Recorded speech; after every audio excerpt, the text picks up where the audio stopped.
Hussain is a man whose story has transcended generations and borders for over 1300 years. Hussain's selfless pursuit for moral justice in the face of brutal oppression has inspired hope for millions. The Battle of Karbala, where Hussain and his 72 loyal companions bravely stood against an army of thousands, forever changed the course of history.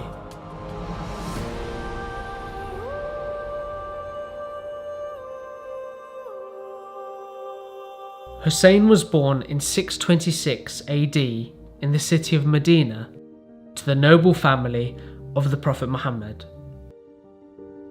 He was raised by a family renowned for their honesty, compassion, and justice.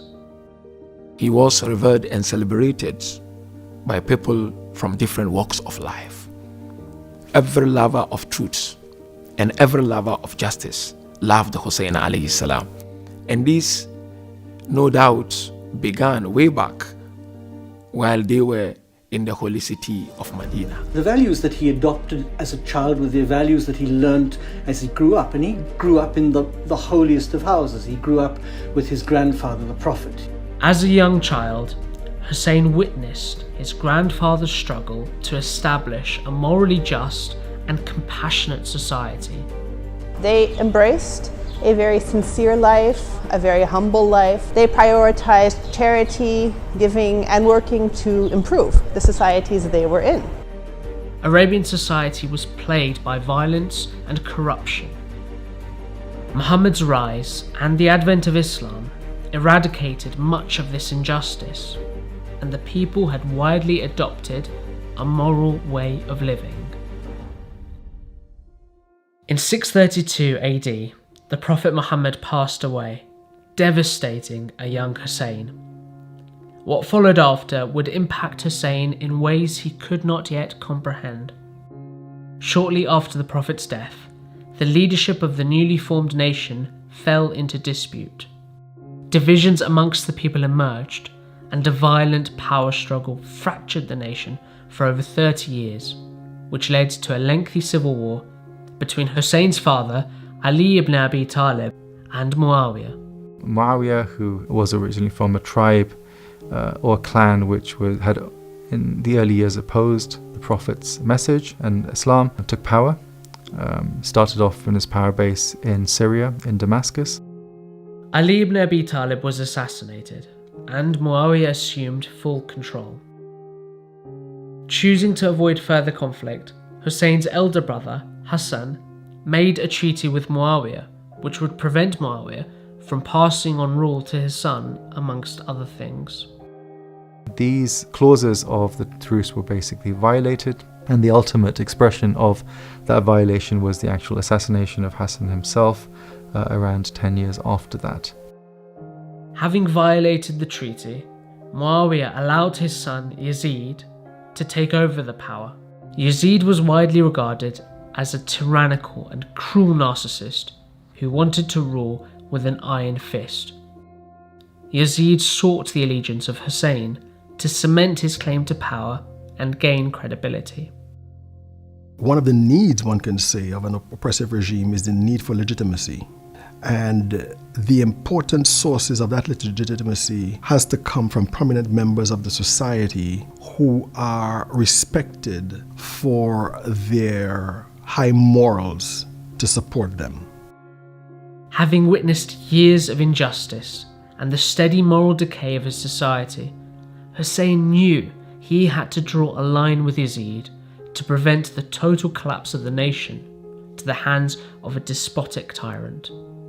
Hussain refused to pledge allegiance to Yazid. In one sense, he was very divisive, but usually when people fight for justice, they are divisive. Usually it divides the community, those in favor of what is right and those who are not. And so in his very divisiveness, he was really making a stand that separated the good from the bad, the just from the unjust. Fundamentally, Hussain is not interested in the fight. He's not interested in taking to battle, but rather he's interested in making people aware of what's actually going on in the world, how things have changed since the demise of the Prophet. Not being able to get an endorsement from Hussain, Yazid threatened to assassinate Hussain. Wanting to avoid violence, Hussain left his home and travelled to the city of Mecca. Here, Hussain sought to rally the people and delivered a passionate sermon rebuking the community leaders who had failed to stand against Yazid, saying, "You have taken lightly your duties as leaders. You have neglected the rights of the oppressed and the lowly, but have assiduously pursued what you regard as your personal rights." His moral justice was quite a simple issue. It was that we must be willing to take a stand and even die for what is right, that there can be no compromise. And I think it's that refusal to compromise, and he was made a number of offers by the people in power to compromise, to turn back, to try a different route. This refusal to compromise, even in the face of great personal danger, that for me is the key to the morality, the ethics of his justice. Most leaders, they will remain in their comfort zones and send their people to go and do the work. They will call for justice, but they will not be on the ground or in the field to promote justice. Imam Hussain did not do that. Imam Hussain alayhi salam led from front. Hussain had received hundreds of letters from the residents in the city of Kufa, present-day Iraq, pledging their support in the struggle against Yazid. As the threat of violence increased, Hussain departed from Mecca, along with his family and loyal companions, and began the long journey towards Kufa. When Yazid became aware of Hussain's intention, he dispatched a brutal governor to quash the dissent, but Hussain persisted with his movement eastward. As Hussain got closer to Kufa, he was intercepted by a battalion of Yazid's army, led by a commander called Hur. Hussain, his family and companions were prevented from going any further and were forced to stop in a dry desert land known as Karbala. Hur and his entourage of forces came. His horses and his soldiers were thirsty. Hussain offered them water. He did not say, "These people are here to monitor me and to make life difficult for me and to block my way." He gave them water. Hussain's selfless act of kindness was to be met in turn with a cruel response by Yazid's army, who proceeded to surround Hussain's camp and cut off the water supply. Hussain, his family, and small army of around 72 were left thirsty for 3 days in the blistering heat. Hussain said something which rings very true for the human condition. He said, "Human beings are slaves to the world. As long as our situation is fine, we have food, we have water, we have money, we have the basics, people will profess their beliefs, they will profess their religion on their tongues. But when people are tested, when people are tried, very few people remain who are sincere and devoted." On the eve of Ashura, Abu Abdullah gathered all his companions and he asked for the candle to be switched off. So it was put off. And he said to his companions, "I am the target, you are not the target. Why don't you go? And no blame on you." Each and every one of them stood up and pledged their allegiance to Abu Abdullah Hussain alayhi salam. As the sun dawned on what is known as the day of Ashura, Hussain and his brave army of 72 prepared to make their final stand of honour and dignity against an army of thousands. In a remarkable turn of events, Hur defected from Yazid's army, realising that he had made a terrible mistake, and pledged to fight alongside Hussain. Unafraid and fueled by belief in something greater, Hussain's companions fought relentlessly till their very end. each of these members of his family went out one by one, often reciting extraordinary poetry and dying one by one in front of Al-Hussein, and all of them, as they went out to fight, claiming the reason why they were doing this, that it wasn't just because they liked him, but because they believed in his cause.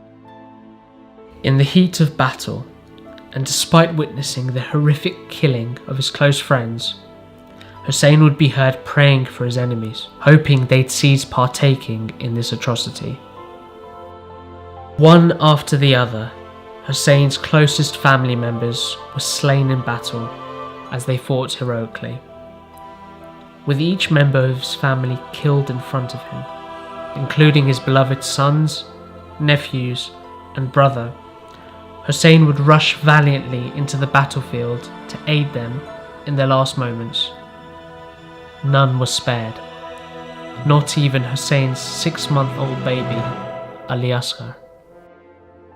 Imam Hussain carried this young boy, placed him on his chest, and he walked to the battlefield. He looked at the camp of the enemies. He called out, "Am I the target or these infants? Why don't you give him water?" And this created a consternation in the opposing army. And when the leader, Omar ibn Sa'ad, saw that, he called out for them to silence Hussein's argument, meaning to kill that child.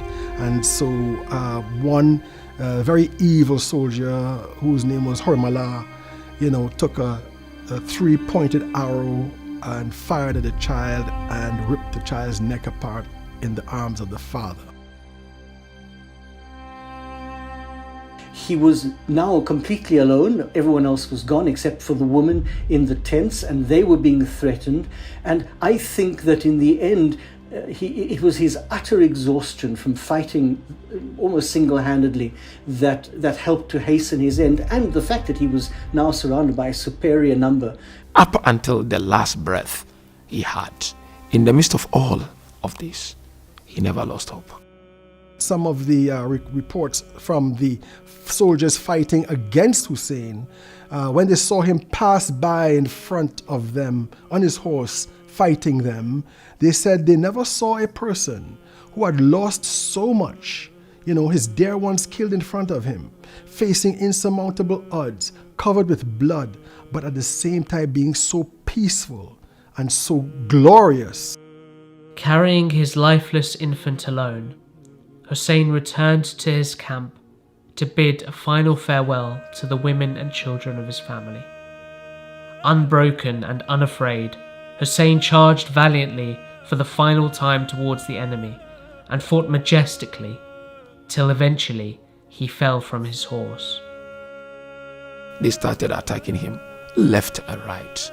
Arrows on his shoulders, arrows on his forehead, arrows on his back, until Abu Abdullah fell down. He was kicked left and right, and eventually Shimmer sat on his chest. Covered in bloody wounds, thirsty from the dry desert heat, and with no one left to help him, Hussain was mercilessly beheaded.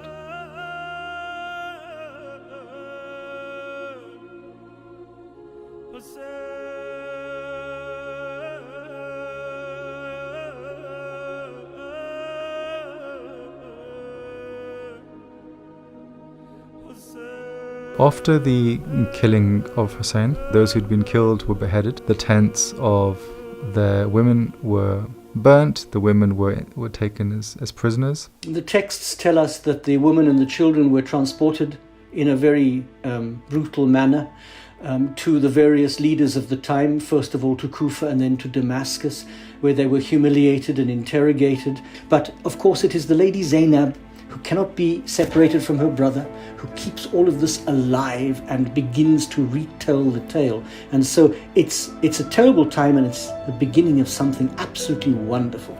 Following the tragic killing of Hussain, his sister Zainab carried the flag of Hussein's mission and became the moral support for the women and children who had been taken captive. Famously, when asked how she perceived what had transpired, she replied eloquently, "I saw nothing but beauty." She makes these two famous protests against the citizens of Kufa and then against Yazid. And she is famous that not only does she denounce his leadership and indict him as a person, but she also in those moments begins the story of Karbala and ensures at that moment that the story will never be forgotten and that the lessons of Karbala will never be forgotten. Zainab's fiery speech in the courtyards of Yazid sent shockwaves across the nation, as word spread of how Hussain and his small army were martyred in Karbala. Realizing his grave miscalculation, Yazid freed Hussein's family. Zainab, alongside Hussein's last remaining son, Ali Zain al-Abidin, began to tell people of what happened in Karbala. This triggered a series of uprisings, which eventually led to Yazid's rule being dismantled. For a number of people, the commemoration of Hussain is also about this quest for justice and goodness in the world. And so the recounting of the story of what happened is then connected with accounts of oppression, of tragedy, and of brutality in the world that we have, and a hope and desire for something better. The story of Hussain has been remembered through generations every year as a source of empowerment in the fight for moral justice. How Hussain and his army of 72 were victorious against a tyrannical enemy through sacrificing their lives. 1300 years later, millions of people from all backgrounds flocked to pay tribute to Hussain at his shrine in Iraq.